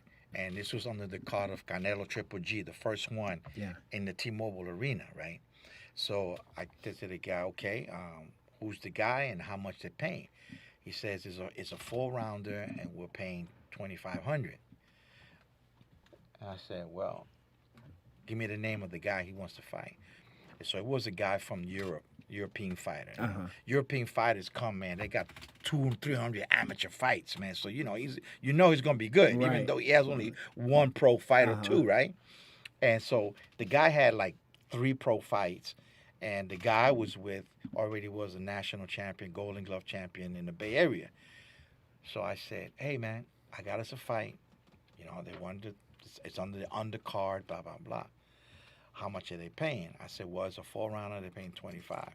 He says, "Nah." Okay. I said, "Let me go back," and I call him up. And I said, "Look, let's do a 6-rounder, but your guy has 300 amateur fights. He's gonna be your 800 amateur fights. Those guys in those countries. That's crazy. They I mean, fight you a lot, fought 300 people. Yeah. Right. Goodness Simone? gracious. Yeah. That's a lot of. Yeah. That's a lot. Starting from young up. It's a lot of punch. Yeah, a lot of exactly. punches. So I told the guy, I said, we want to do 6 rounds, but we got to up the money, you know.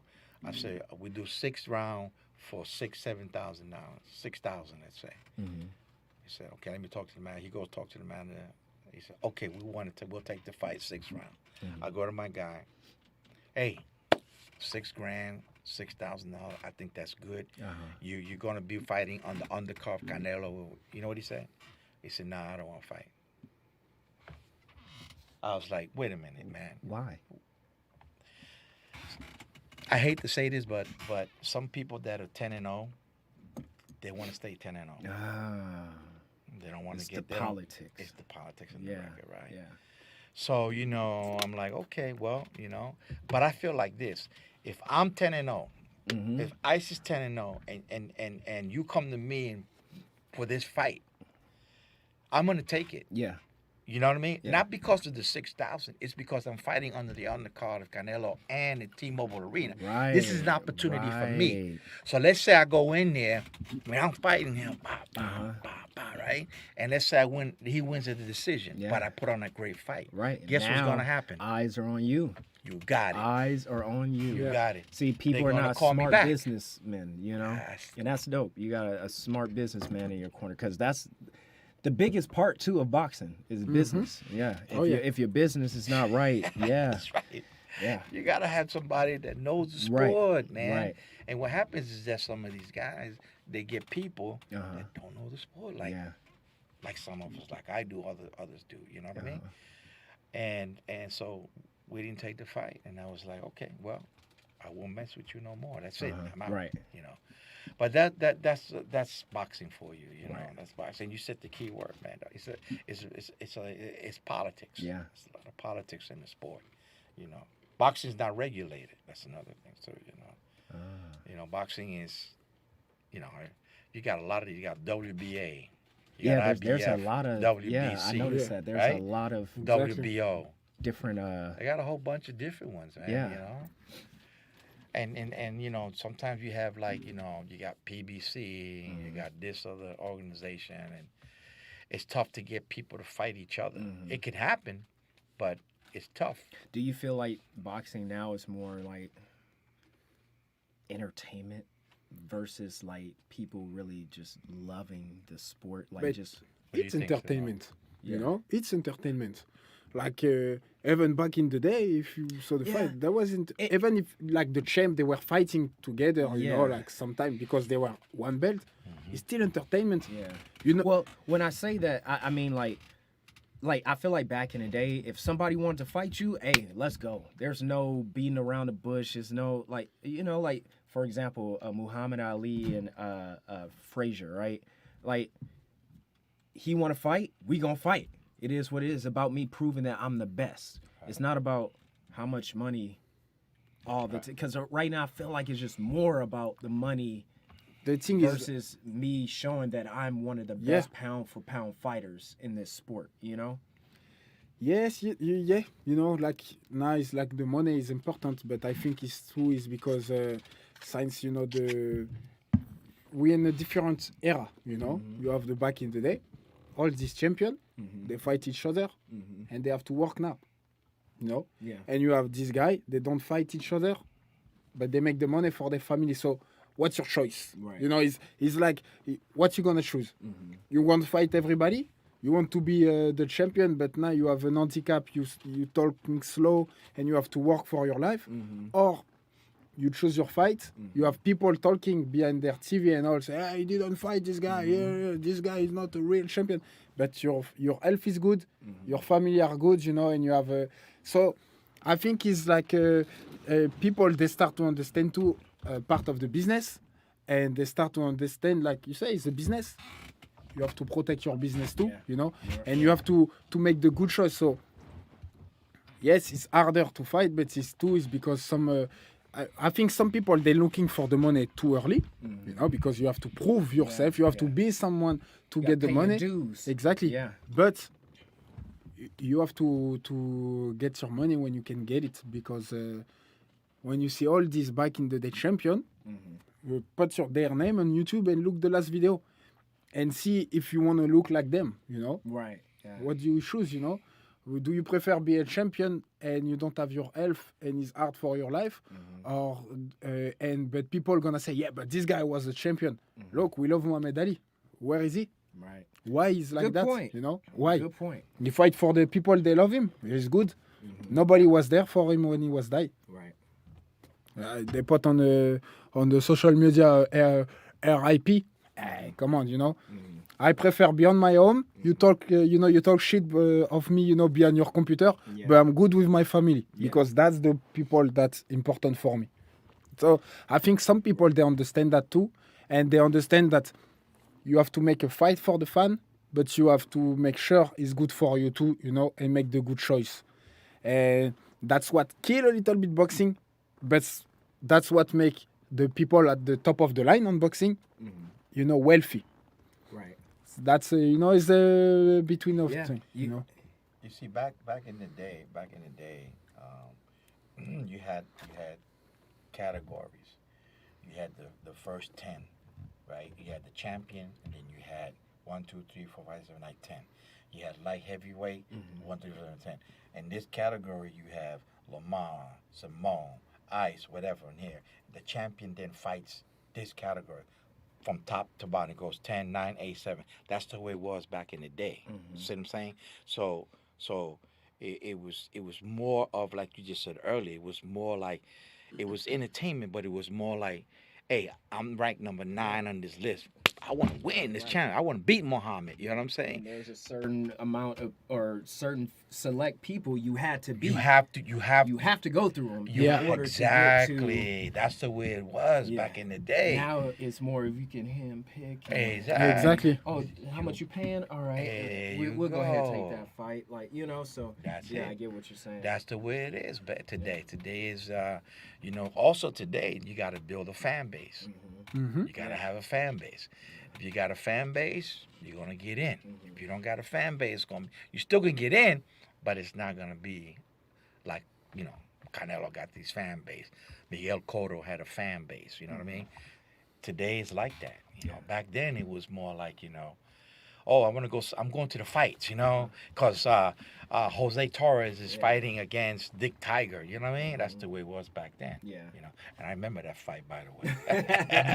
I was a youngster, man. Yeah, flashback. Yeah, there was no Madison Square Garden. It was called Sunnyside Garden back in those days in New York City. Okay.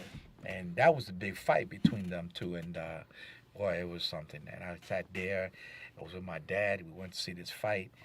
They gave it to Dick Tiger, man, and boy, bottles were thrown all on the ring.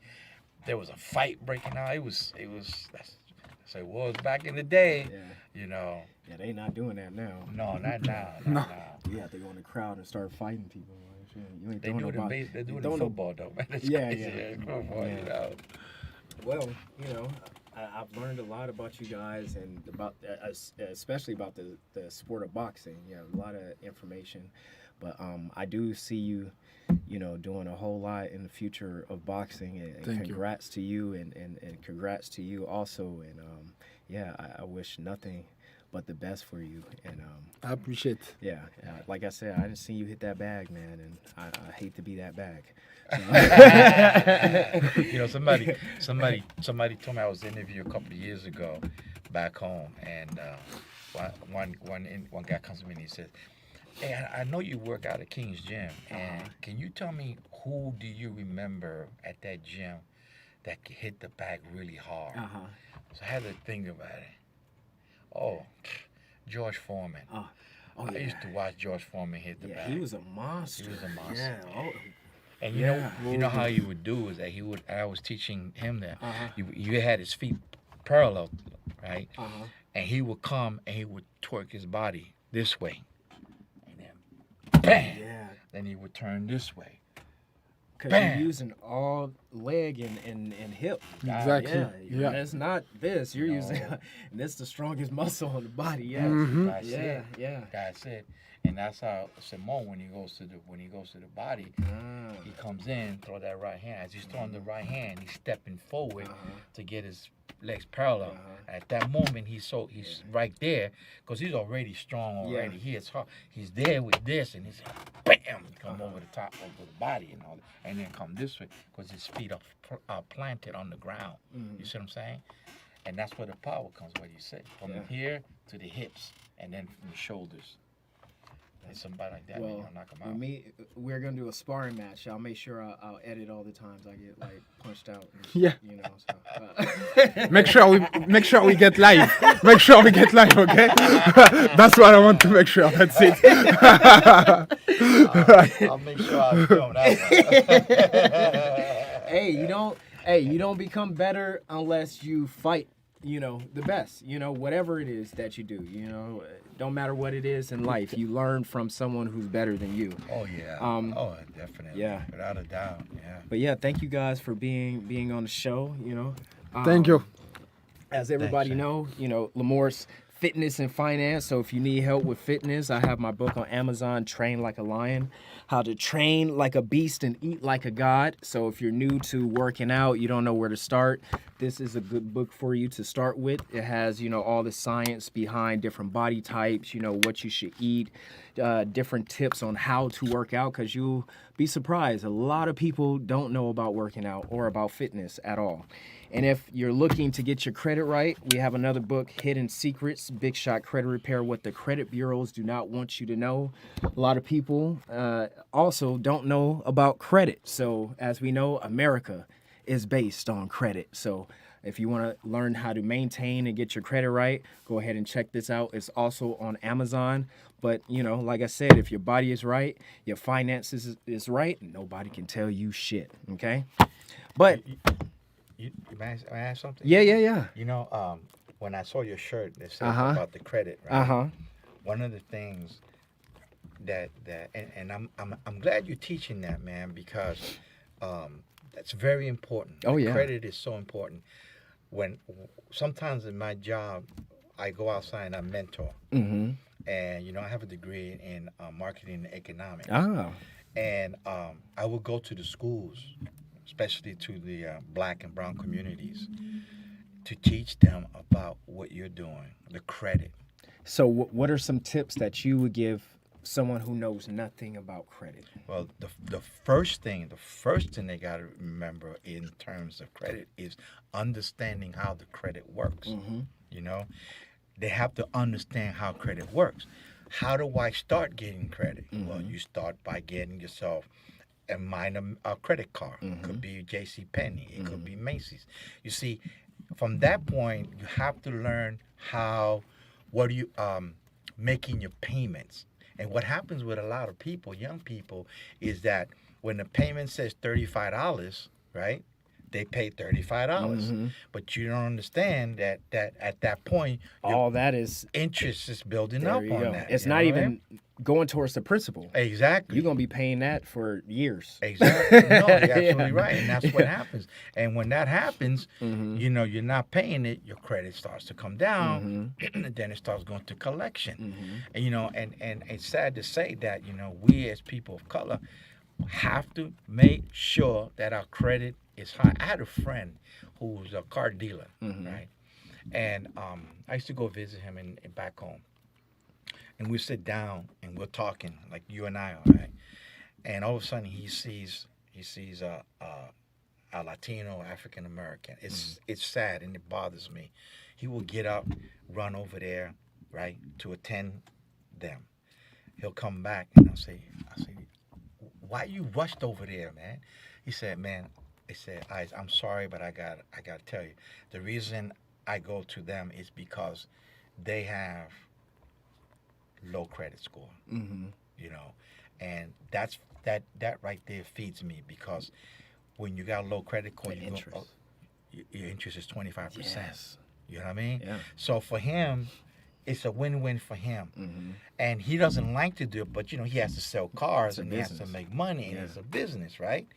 And so when he told me that, I was like, man, I'm gonna go out and I'm gonna start working with some of these young people in the hood schools in Oakland, you know, and I will go teach credit, how to do credit. It's called money management. Yes. You know, you have to learn how to manage the money that you make and keeping that credit at 700 or so, because like you said, we live on credit in this country, you know, and if you want to buy that car, you want to buy that house, you know, so forth, and you want that low interest, your credit's got to be up to 700. Yeah. You know. And people don't understand that's where the banks, that's where all these financial institutions make the money, off of the people with bad credit, because they get paid off the interest. You go get a car, right? If you're paying, you know, 26%, you know, APR, 30% APR, you're damn near gonna pay double for that car. Right. And that's all profit for them. Right, exactly. So you want to make sure that your credit, and it's not just about your score, it's about your mix too. You know, you have to have a good credit mix. How many credit cards do you have? How many installment accounts do you have on there? What is your utilization? How much are you spending of those that limit that you have? You want to keep that low, because if it's too high, the lenders are going to look at it like, oh, you're just spending. You know, and soon you're going to go delinquent because you're not paying this down. You know. But yeah, credit is very important, especially when it comes to like building a business too. A lot of people don't understand that. Like if your credit is not right, it's gonna slow down a lot slow you down for the things that you want to accomplish. I also think that, and you know, I don't know, but I think schools need to change the way they teach our students in terms of economics. You know. And I think they should call it money management, man, because when you say about 25% interest, say I go to you and I buy the car, and you say, hey, Ice, I got you a loan, it's going to be 25%, but I really want a car. Obviously, I'm going to do it just for 25%, right? See, but people don't understand that hold that loan for a year and then go back and refinance the car. And, people don't know that. They stay with that 25%. And this is where schools, in my opinion, need to teach our students how to manage money, how credit works, how to refinance, and so forth to buy that house that you want, you know. And I think they're trying to do that in Florida. Eh? Yeah, in Florida. That I've seen something. It was not too long ago in Florida. They're trying to put it into the school system where they're teaching about credit. But you think about it too. Like I've been doing a lot of reading just about how the United States works. Like a lot of this stuff is done on purpose, though. Because you think school is more made to create workers. Yeah. So to create people to be in the workforce and be on a certain level. Right. That's why this is important to be passed down in the homes, Yeah. And we all have the ability to go and look for this information. Yeah. So always ask questions, always go search for the information. Don't just settle with what someone tells you. Always want to learn more. Yeah. Absolutely. Yeah, and Absolutely. that's how I started.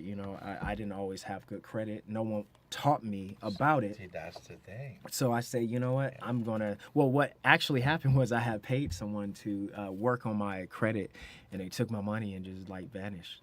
So I said I have two options. I can find someone else to do it for me, or I can learn to do it myself, because I need to know this. Yeah. Yeah, So the more I started learning, the deeper into the rabbit hole I got, and I'm like, wow, there's so much to know about credit, and the importance of it. So, yeah, it's Two things: pay your bills on time, and if you got a $500 on your credit card, pay it all before the statement date. before the statement date. That's right, Yeah, that's not right. on the due date. Try to do it before the statement date. Exactly. And I get it, everybody's finances, are different. Sometimes you may run into, a wall here and there.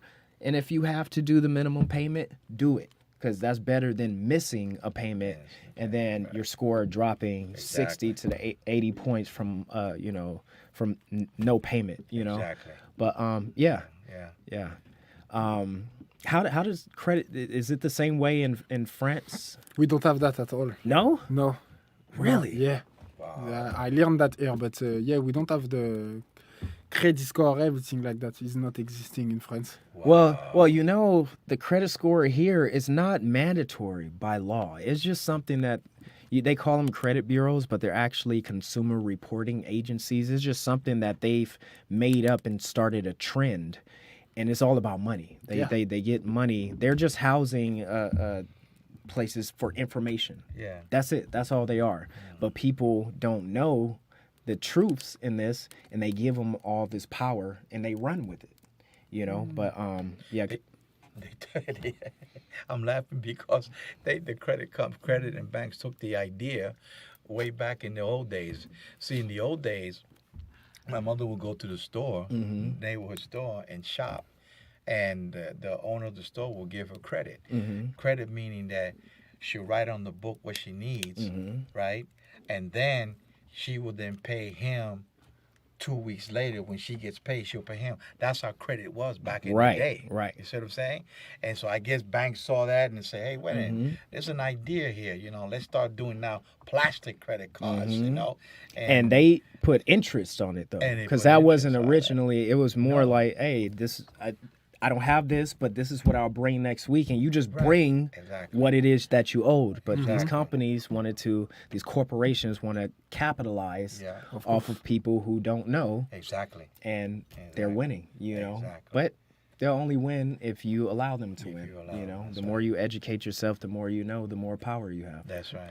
Yeah, That's right. so- That's right. But yes, I'm glad that you are teaching the youth, about finances, because that's important. If you're going to be a professional, if you're going to do anything in business, you have to know the finance part Oh, yeah. of Without a everything. doubt. That's what make this world go round. It is Yeah. what it is, It is and what if, it is, man. like they say, the more you know, the more you grow. It's a good way to Yeah. put it. I like that. Yes, sir. Can I borrow it? Yes, yeah. I may have to patent it. Hold on. Let me do that right You quick. gonna trademark that, huh? But yeah, once again, thank you guys for being on, and I look forward to having you guys back. And Yeah, we'd love to. Yeah. Love to come back. There's a bright future. I see it. Hopefully, yeah. Yes, sir. Yeah. All right. Well, thank you guys for being. Oh, And I will see you back at the gym, right? Yes, Lamar? I'm gonna be there. I'm about to work my ass off. I ain't running no 8 miles though. 8 miles. The only 8 mile I'm about to watch is with Eminem or something. No, we'll have you do 5 rounds on the heavy bag. Yeah, I'll do that. I'll probably run like 3 miles. Okay, I'll work my way up to 8. But yes, thank you guys for tuning in to Lamor's More Fitness and Finance, episode 2, and I will see you guys next time.